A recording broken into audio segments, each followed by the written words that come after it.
Hey, welcome to the Go-To Physio Podcast. In today's episode, I talk to you about the one thing I wish I knew when I started my private practice 12 years ago. I hope you enjoy the show.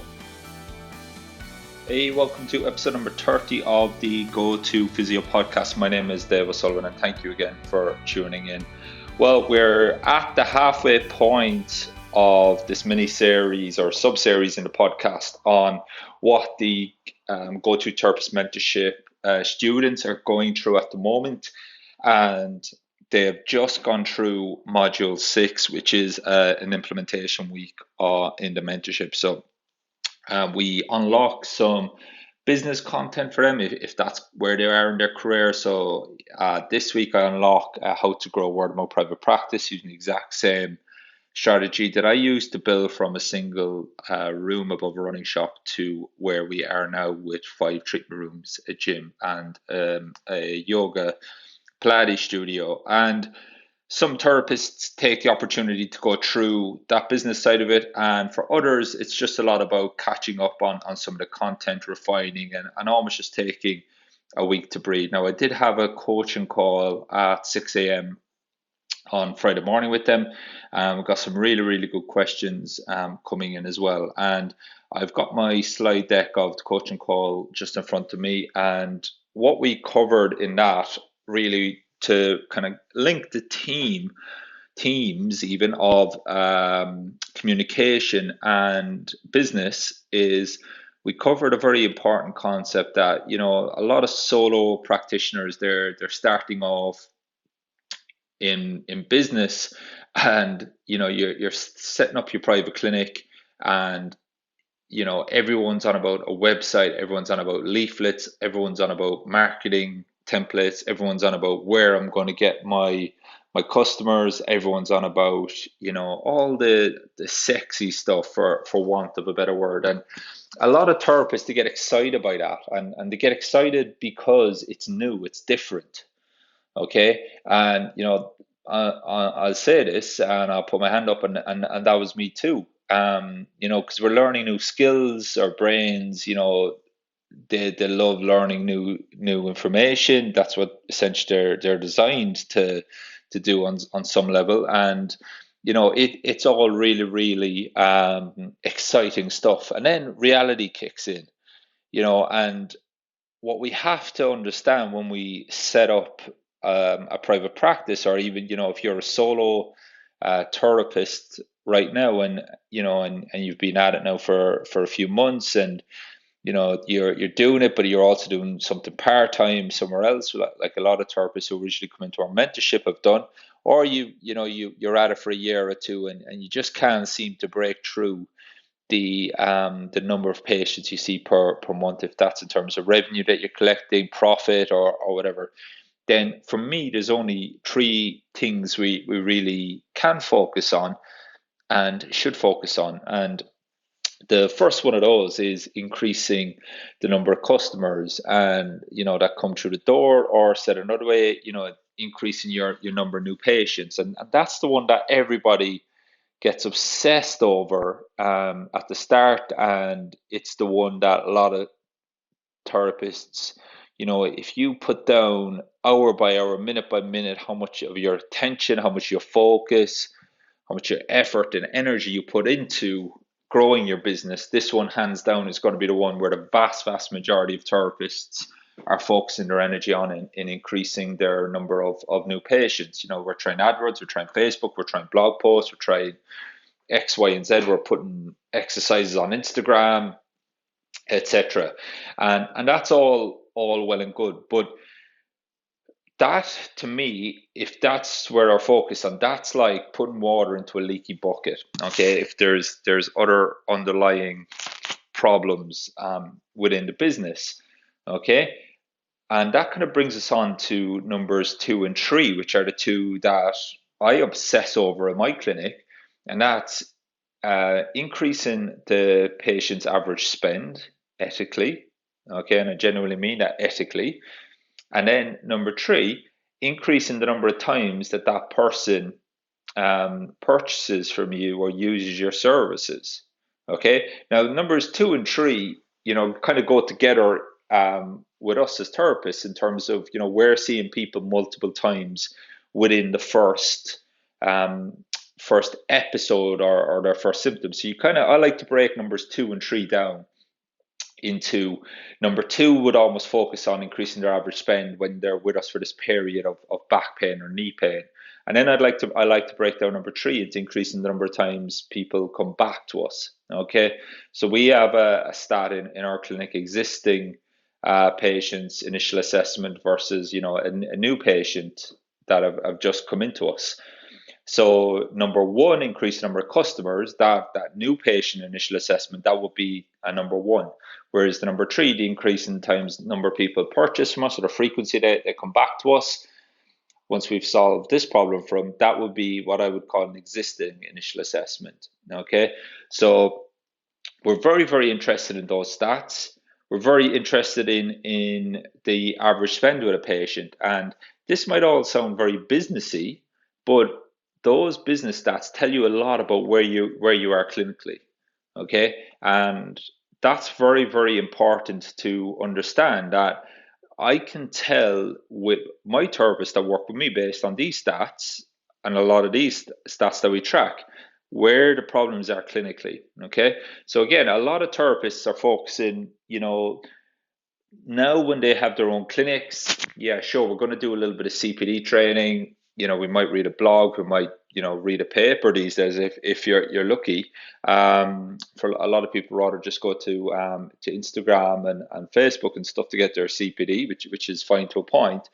But the amount of time we spend on looking at the sexy stuff, so to speak, versus actually improving your ability to increase the average spend with a patient. So how do we increase the average spend with a patient ethically? Well, we can do that by making sure the patient doesn't drop off after 2 or 3 sessions. We can do that by making sure that the patient gets the results that they want, okay, and that we deliver the results. So again, they don't cancel, they don't not show up to their exercise, show up to their appointment, they do their exercises to get the results, okay?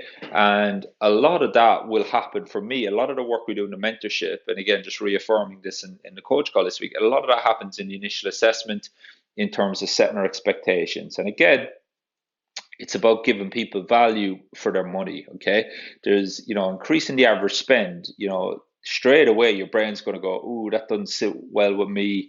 Are we scheming people out of money?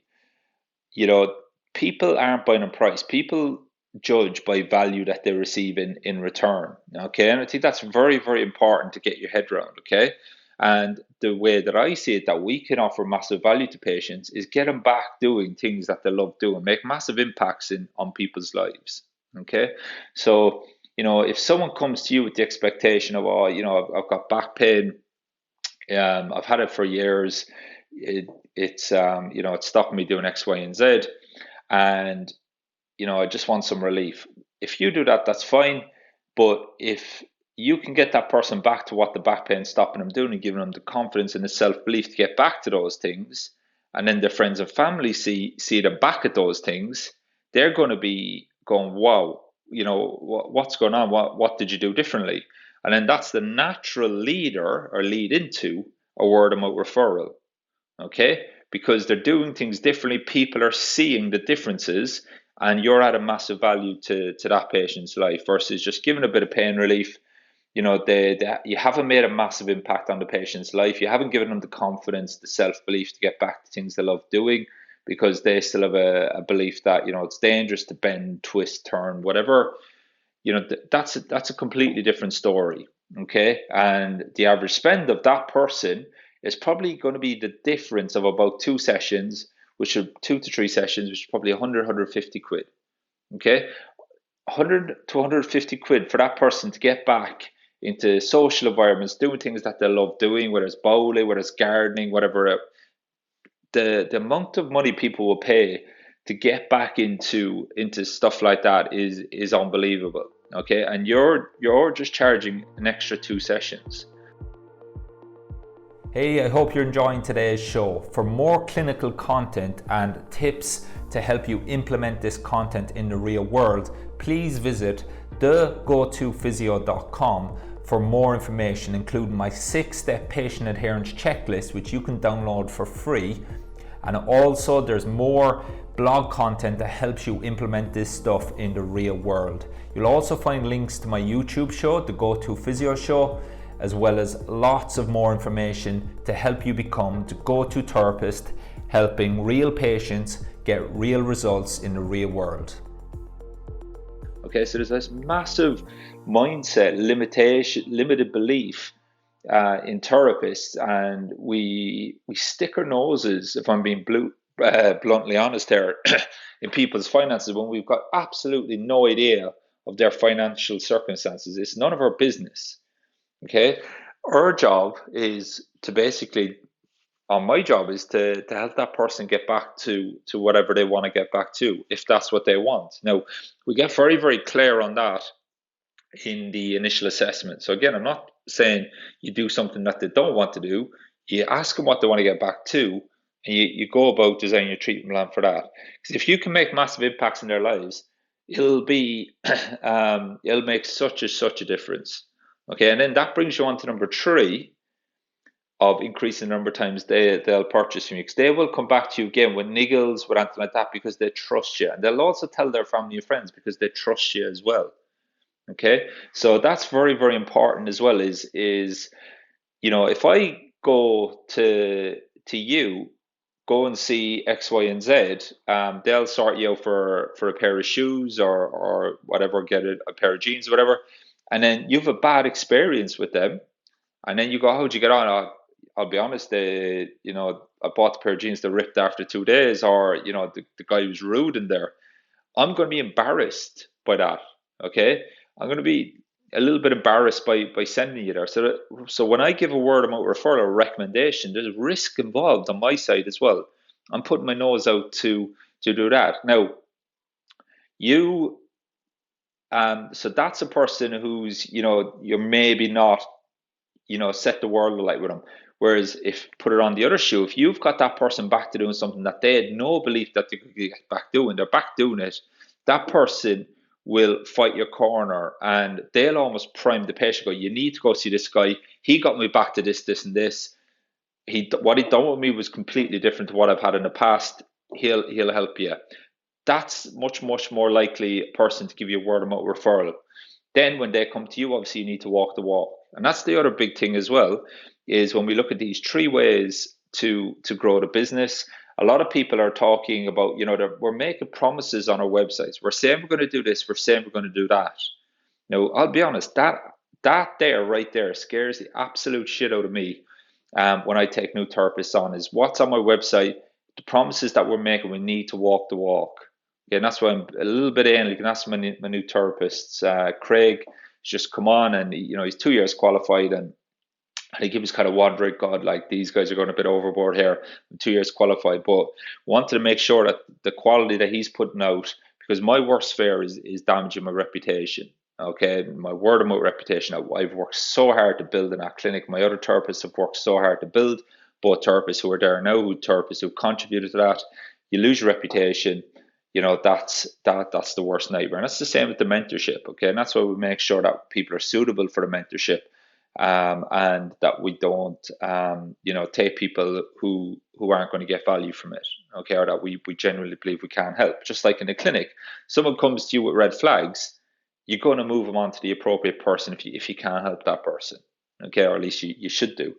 So that's the big thing that I think is very, very important, that I'm trying to get through to therapists this week, in how what we're doing in the initial assessment, what we're doing in our effective explanation, has a massive impact in setting expectations, which is going to focus on number 2 and 3. When you set up your own private practice, when you try to grow your private practice, the vast majority of people are trying to increase the number of customers. They're not focusing on increasing the average spend of the customer, or said another way, making sure that patients follow through on the treatment plan, and make sure that you get a massive result to them, you give a massive value, they tell their friends, okay, because that's what word of mouth is when you offer massive value. It's not when you just, relieve their symptoms a little bit. And then on the back of that, your word of mouth referrals will grow, okay? So for me, if I was starting out again, Okay, and I wish I could know some business tips for therapists thinking of going into private practice, thinking of making that plunge, or who are in it now, and it's not maybe as fast as they thought it would grow. They're the two things I would be getting absolutely obsessed about: increasing my average spend with a patient, ethically increasing the number of times people come back to me and see me for different things. Because with 2 and 3, you get that right, you will massively increase your word of mouth referrals. Okay, and then the bonus of that is you sort numbers 2 and 3 out first, then you spend money with Google AdWords, then you spend money on Facebook. You're going to get a massive return on that. Okay, whereas a lot of therapists are spending, 50, 100 quid a week on Google AdWords. You get, 2 patients in for that, and they drop off after 1 or 2 sessions or 2 or 3 sessions. Okay, so you're breaking even, or you're just making, 50 quid back off your AdWords, plus the cost of labor of you actually doing the thing, paying your admin, paying your rent. By the time you work all out, you're not actually getting that much of a return from your Google AdWords. You put that on the other hand to a therapist who has a clarity and structure step-by-step system, who sets expectations in the first session, who keeps that patient adhered to the treatment plan, and who gets the results, even if it takes a couple more sessions. They wow their patient. That lifetime value of that customer, it's not going to be 2, 3 sessions, which was, let's keep it simple, 150 quid. That lifetime value of that customer, 6 sessions is going to be 300 quid, plus the next time they come back to you for a niggle, which might be another 3 sessions, which is another 150 quid. All of a sudden we're up to 450, etc. Okay. My lifetime value of some of our customers, okay, it's around 300 quid. Okay. Now this is the interesting bit. My lifetime value of my top, within the top 20%, okay, that's well over £1,000. Now that's over, going on 10 years now that people have spent with us. Okay. So when you get people who trust you, who know that you're not trying to rip them off, who believe in you, then they're much, much more likely to come to you sooner rather than later and tell their friends and family about you. Okay. So again, that £1,000 average spend for, your top 20%, that's not, us getting them in saying, oh, you need to come back every week and fearmongering. That's them coming into us with maybe 2 or 3 episodes of issues over the last 10 years. Okay. But it's the long-term gain. Okay. I'm in it for the long term rather than just trying to, run a Google ad, get someone in the door for 2 or 3 sessions, and that's it. Because then you're going to be always on that roller coaster trying to increase the number of customers. Whereas if you set up your practice and you obsess about increasing the average spend and increase the number of times people purchase from you by getting ultimate results, the way to do that, the quickest way, is have clarity on a structured step-by-step treatment plan, communicate that effectively to your patient, and then the rest takes care of itself. So if there's one business tip or business knowledge that I wish I knew 10 years ago, or 12 years ago, starting out my private practice, it would have been that. It would have been understanding the power of the 3 ways to grow the business, but also understand the powers of number 2 and number 3. And that's why I'm always talking about confidence and clarity and structure, step-by-step systems. That's the fundamentals of a successful and a profitable private practice. Because if you don't have that, you're always going to be you're always going to be searching around for number 1, trying to increase the number of new patients constantly. But as I said, that's the equivalent to me of putting water into a bucket with a hole in it. Okay, if you leak, stop that leak from happening, you fix numbers 2 and 3, these patients will be with you for a long, long time. Okay, and again, that's the £1,000 average patient spend for a lot of these patients.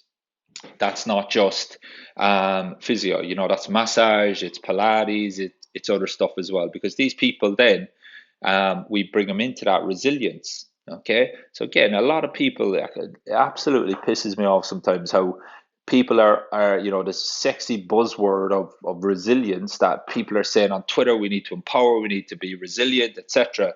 But yet no one's willing to take those extra sessions to build resilience. Okay, so again, build resilience, empower patients, and then have that, encourage that ability of living a healthy, active lifestyle when she get them out of pain. And as I said, if they don't want that, that's absolutely fine, because I know that they trust us enough that if they have a niggle again in the future, they'll come back to us. And I know if someone else has a niggle, that we will be top of mind for that word of mouth referral based on a few things that we do as well in the clinic from a business side, which is a bit beyond the scope of this. So even though we've spoke a lot about business today, I want you to get really, really clear here.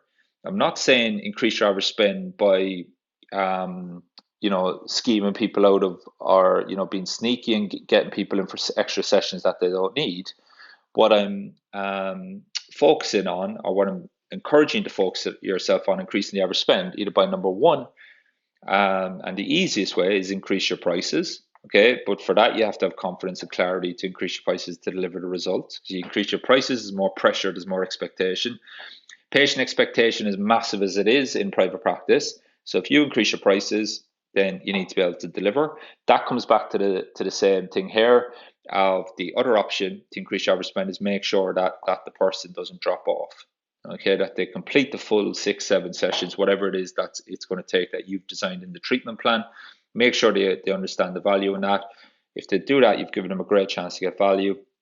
That takes care of that. It also then feeds into number 3 of increasing the number of times that the patient comes back to you in the future as well, because they trust, they know they like you, and it'll take care of itself. So again, increase your prices, do it that way. It all comes back to confidence and clarity. It all comes back to maximizing your clinical skills at the foundation of everything you do, so that you don't have a leaky bucket. Okay, and as I said, that's pretty much what we do in the mentorship. We help people get clarity, confidence, and structure. Okay, I can bring you for a weekend course. I could do a weekend course. I could show you a lot of assessments. I show you a lot of hands-on techniques. I could show you a lot of rehab techniques. Reality is you're probably going to remember 2 or 3 of them.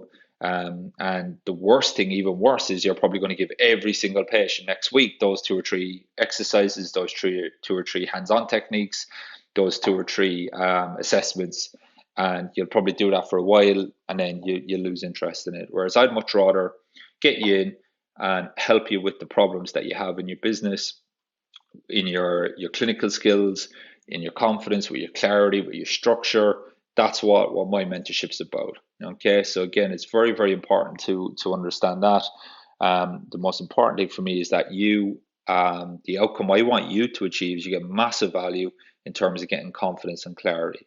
Okay, and that should sound very, very similar to the conversation I've just had with you about what my goal is for a patient. Is my goal with you, just as with my patient, is to wow you, give you massive value, so that you'll trust me, and you'll get such good value that you'll go, when you see your friends that you were in uni with or in course with, you should have a look at that mentorship. It's made a massive difference in my life. Okay, and that's the ultimate goal for me with this. This is why I give lifetime access to it. That's why I obsess over the support we're giving, the quality of the content, how we deliver the content. Every aspect of it is designed to give you massive value. Okay, so that's it for today. Turned into a little bit off topic into a business topic, but as I said, I think it's very, very important, and I wish I knew and understood this starting off 12 years ago, instead of getting all excited about websites and excited about marketing leaflets and excited about this and this. I wish I really focused the majority of my attention, and now I'm not saying the other stuff's not important, but what I am saying is, if you put, just like the 80-20 rule, I wish I spent probably 80% of my attention on number 2 and 3. Okay, and then I spent 20% of my attention on increasing the number of customers, because initially starting off, because if I had done that, then I've got no doubt I would have increased the business even faster. Okay, so that's it for today. As always, head over to www.thegotophysio.com /blog. There's plenty of resources there. If you're a therapist who's thinking about moving from the NHS or the healthcare service to going out on your own, you're taking the plunge, then make sure you get in touch. And as I said, the mentorship's a great fit for somebody like that as well, to give you that support. If you lack experience, if you're a little bit skeptical if you can do it on your own, if you're a bit nervous about going out on your own, then the community inside the mentorship is going to help you. Also, if you're a solo practitioner, if you're out on your own at the moment, you're stagnating a little bit, or you've got some tricky patients you're struggling with, then the mentorship community can definitely help you with that as well, and solve a lot of these cases for you, or help you solve them, while also growing your business, okay, and getting your return on the investment very, very quickly. Okay, that's it for today. As always, thanks very much for your time and attention. And I will see you next week when we get into Module 7, where we're talking all about progressing now from the bed to the higher level rehab strategies that the therapists are now going through on Module 7. I'll speak to you soon. Hey, I hope you enjoyed today's show. For more information, please visit www.thegotophysio.com, where you can download my 6-step patient adherence checklist absolutely free, as well as read the accompanying blog that goes with today's episode. We've got lots of cheat sheets and clinical content to help you implement to get real world results with real patients, that ultimately helps you become the go-to therapist and allows you to build a profitable, busy private practice, or become that go-to therapist in professional sport. I'll speak to you soon on the next episode.